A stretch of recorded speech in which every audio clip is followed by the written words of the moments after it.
Welcome to today's explainer. Today we're unpacking a beautifully simple, classic fable that just absolutely nails the mechanics of teamwork. Whether you're leading a massive project at work, maybe organizing a huge community event, or honestly just trying to keep your household from falling apart, the dynamics of how we work together or fail to work together are incredibly universal.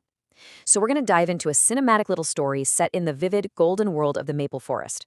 And it's going to show us exactly what happens when individual brilliance runs smack into an overwhelming force. Have you ever faced a massive problem and immediately thought, oh man, I have to do this all by myself?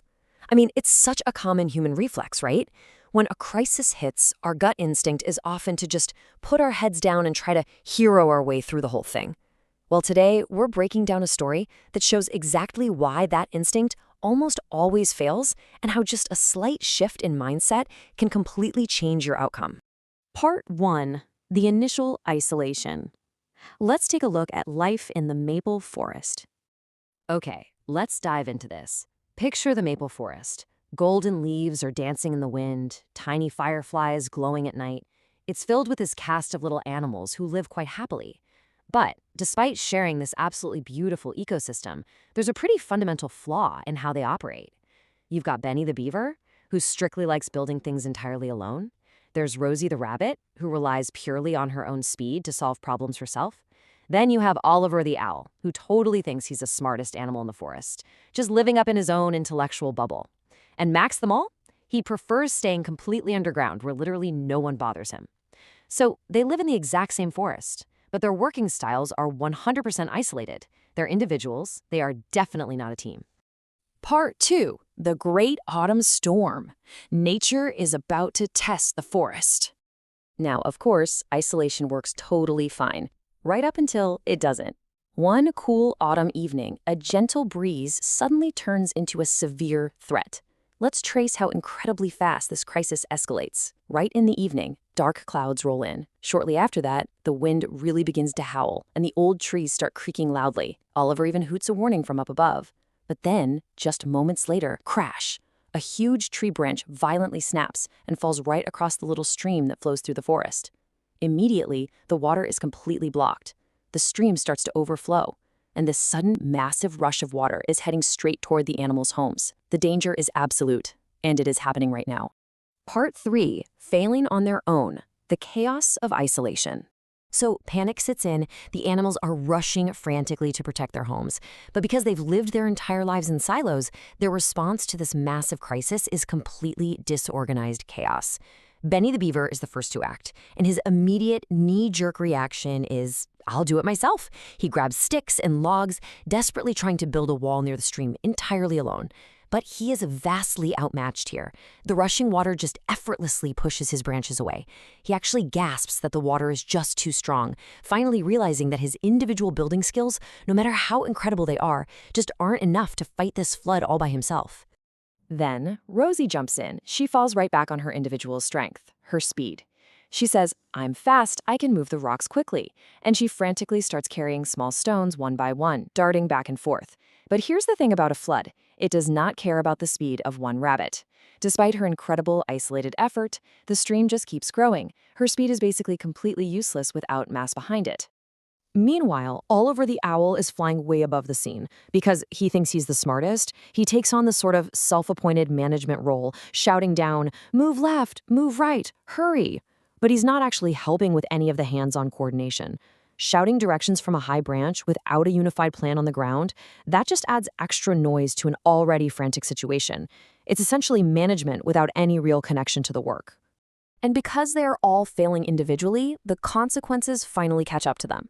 The water violently surges past Benny's ruined sticks and Rosie's scattered pebbles, and it reaches Max the mole's underground tunnel. Max cries out, "My home is flooding!" It's a truly devastating moment. Their isolated failures have compounded on each other, and now they are literally on the brink of losing everything. They're just standing there, looking at each other, completely frightened. Which brings us to the climax of our fable. Part 4. Working as one team. The shift in strategy. Standing there in the rising, freezing water, cold and afraid, the animals finally realize something absolutely vital. None of them can solve this enormous problem alone. Their individual strengths, the building, the speed, the intelligence, the digging, They are completely useless in isolation against a threat this huge. And the paradigm shift? It comes from the absolute most unlikely source. Tiny Tilly the turtle slowly steps forward and says softly, "We are stronger together." And the whole forest just goes quiet. It is a profound realization. Coco the squirrel claps her paws and says Tilly is right. They have to work as one team. They finally truly understand that they need to combine their assets. And this brilliantly illustrates what true collaboration actually looks like. Instead of fighting the exact same battle separately, they start assigning roles based on their unique skills to form one unified defense. Step 1. Benny uses his heavy lifting to make a sturdy base barrier out of thick branches. Step 2. Rosie and Coco use their speed to run rocks and leaves back and forth to reinforce Benny's barrier. Step 3. Max uses his highly specific skill to dig small tunnels, effectively redirecting the rushing water away from the wall. And Step 4. Oliver stops to shouting randomly and actually starts guiding them safely around dangerous spots from up in the sky. The storm rages on all night long. The rain is pouring heavily, the wind is blowing fiercely, but the animals, they don't give up. Side by side, paw by paw, wing by wing, they worked together. It is a completely grueling struggle against the elements, but the key here is they are no longer fighting alone. Even tiny Tilly contributes by carrying pebbles, literally one at a time, to plug up the small holes in the dam. Every single effort, no matter how small, is now part of a much larger, coordinated machine. And that brings us to part 5, the final lesson on unity, a new way forward. As the incredibly long night finally ends, the warm morning sunlight begins to pierce right through the clouds. The water finally slows down, the stream returns to normal, and because they pooled their resources and worked as one single unit, their homes are entirely safe. They're cheering and laughing, gathering together in the light of the new day, and they are forever changed by what they just survived together. Oliver the owl smiles wisely in the morning light and delivers this fantastic piece of wisdom. One single branch breaks easily under pressure, but many branches bound together, they are incredibly strong and resilient. It's a simple thought, but deeply, deeply profound. You see, this single, terrifying night permanently shifted the entire culture of the maple forest. They didn't just survive the storm, they evolved because of it. From that day on, when someone needed food, everyone shared. When a home needed repair, they built it together. And most importantly, when the storms inevitably came again, no one felt afraid anymore. They transitioned from this loose group of isolated individuals into a thriving, fearless community that knew, beyond a shadow of a doubt, they could handle anything as long as they stood together. So the absolutely crucial point we need to take away from this is unity makes even the smallest heart strong. That is the greatest lesson of the maple forest. Whether you're Benny the beaver or tiny Tilly the turtle, your individual capacity is multiplied exponentially when you connect it to a team.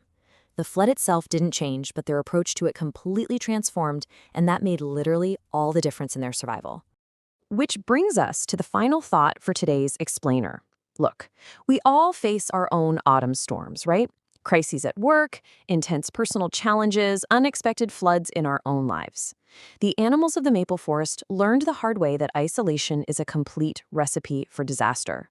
So I'll leave you with this question to reflect on. When your next storm hits, who will you build with?